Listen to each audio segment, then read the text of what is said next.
సిద్దిపేట పద్మశాలి కుల బాంధవులారా, ఇంతేనా? ఎట్లా మరి ఇట్లయితే?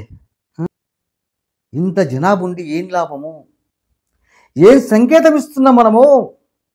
ఏ పద్మశాలలో ఓట్లేసే మిషన్లమా? రాజ్యాధికారం అందుకునే హక్కు అర్హత లేదా? ఆ స్థాయి మనది కాదా? ఇంత జనాభున్న మనము దొరలకు ఓట్లేస్తున్నాం, ఓట్లేసే మిషన్లుగా ఉండి ఇట్లా కూర్చుంటున్నాం మనము.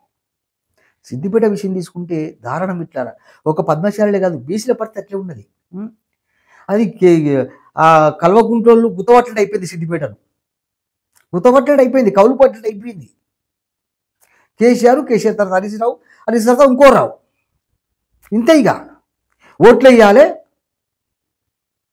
ఇచ్చింది తీసుకోవాలి, ఇట్లా కూర్చోవాలి. సిద్దిపేట పద్మశాలి కుల బాంధవులారా, నేను మీ అందరికి ఒకటి చెప్తున్నా. తెలంగాణ రాష్ట్ర వ్యాప్తంగా కూడా ప్రతి నియోజకవర్గాన్ని లెక్కలు తీయడం మొదలు పెడుతున్నాం. ఇప్పుడు సిద్దిపేట గురించి మీ ముందుకు వచ్చిన సిద్దిపేట పద్మశాలి కుల బాంధవులారా, ఒక్కసారి ఆలోచించండి.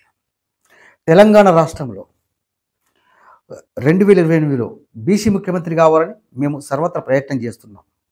మరి ఇక్కడ ఇంత జనాభా ఉన్న మన పద్మశాలిలు ఎందుకు ఎమ్మెల్యే కావద్దు? మరి ఎమ్మెల్యే అయ్యే స్థాయి మనది కాదా? ఆ అర్హత మనది కాదా? ఓట్లేసే మిషన్లమేనా? బానిసలుగా మిగిలిపోదామా? బానిసలు మిగిలిపోతే రేపు పద్మశాలి భావితరాల పరిస్థితి ఏంటిది? ఒక్కసారి ప్రతి పద్మశాలి బిడ్డ ఆలోచించండి. అసలు సిద్దిపేటలో ఎంతమంది పద్మశాలకు ఆత్మగౌరవం ఉంది? ఎంతమంది పద్మశాలి పౌరుషం ఉంది? ఒక్కసారి తెలియాలంటే ఈ వీడియో సిద్దిపేటలో ఉన్న ప్రతి పద్మశాలి బిడ్డకు షేర్ చేయండి.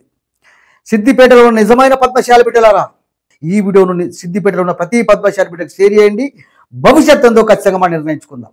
భవిష్యత్తు రాజకీయాల్ని మనం శాసించాలి.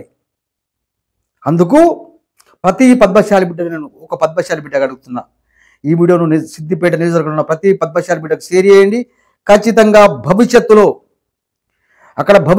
గతంగా పోయింది పోనీ అని మనం బుద్ధిమంతులం కాబట్టి, మంచివాళ్ళం కాబట్టి పీకని అని చెప్పి ఓటేసినాం.